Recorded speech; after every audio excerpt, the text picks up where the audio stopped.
বোন রে, বোন। এই পূজা, দেখো আজানটা আসছে বোধহয়, দুধটা নিয়ে আসো। দাঁড়াও, নিয়ে আসছি। এই নে দুধটা নে। কি আজানটা? কালকে তো মনে হয় আসবে না। কেন? কালকে কি আছে রে? কেন, কালকে তো রাখি পূর্ণিমা, তোমার বোনরা নিশ্চয়ই আসবে রাখি পরাতে। না রে, আমার কোনো বোন নেই, আর আমাদের মধ্যে রাখি উৎসব হয় না। ও, তোমার কোনো বোন নেই? কালকে আমি অবশ্যই আসবো। আচ্ছা ঠিক আছে, কালকে এসো। আসি বোন, ভালো থাকিস। আচ্ছা, বলছিলাম যে আমার মনের একটা ইচ্ছা হয়েছে, সেটা পূরণ করা যাবে? হ্যাঁ বলো। আমাদের বাড়িতে যে এত বছর থেকে দুধ দেয় আজানটা, সে তো আমার দাদার মতো, তাকে আমি রাখি পরাবো। বাহ, এটা তো খুব ভালো কথা। সত্যি তুমি একটা ভালো ডিসিশন নিয়েছো। একদিকে কি হবে, ওই মানুষটারও কোনো বোন নেই, আর একদিকে তোমারও কোনো দাদা নেই। জিনিসটা খুব ভালো হবে, করো। ঠিক আছে, তাহলে আমি সবকিছু নিয়ে যেয়ে রেডি করি, কালকে আমি রাখি পরাবো। ঠিক আছে।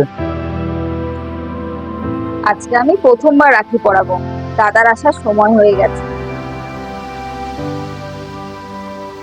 বোন, দুধটা নিয়ে যাও। আজান, একটু ভিতরে আসো তো, দরকার আছে তোমার সাথে। কি ব্যাপার দাদা, আজকে হঠাৎ করে ঘরের ভিতরে ডাকলেন আমাকে? বসো। কেন, আমার দ্বারা কি কোনো ভুল টুল হয় নাই তো? পূজা, আজানটা চলে আসছে। না না, কিছু না, বসো না।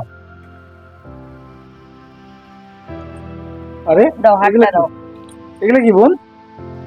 এটা কি করছিস তুই? তুমি আমাকে বোন ডাকো না, তার জন্য আমি রাখি পরাচ্ছি তোমার। তাই বলে তুই আমাকে রাখি পরাস না? আমি তো অন্য জাতের। তাতে কি হয়েছে? মোরা একদিনতে দুটি কুসুম, হিন্দু মুসলমান। সত্যি রে বোন, তুই খুব সুন্দর একটা উপদেশ দিলে। আসল কথা, এই জিনিসটা যদি সমস্ত মানুষ বুঝতে পারে না, তাহলে দেখবি এই জাত নিয়ে যে সমস্যাটা হয়, এটা আর কোনোদিনও হবে না। কিন্তু আমার কাছে তো আজকে দেওয়ার মতন কিচ্ছু নেই। তো আমি হাত তুলে তোকে একটা আশীর্বাদ করতে পারি। আল্লাহ তালাকে বলবো যেন তোর মনোকামনা সবসময় পূর্ণ করে। আসি রে বোন, আসি। দাদা, আসি তাহলে। কথাটা কিন্তু ঠিকই, তাই না? মোরা এক বিন্দে দুটি কুসুম, হিন্দু মুসলমান। আশা করি বন্ধুরা ভিডিওটা ভালো লেগেছে। ভিডিওটা ভালো লাগলে অবশ্যই একটা লাইক করে ভিডিওটাকে শেয়ার করে দিও।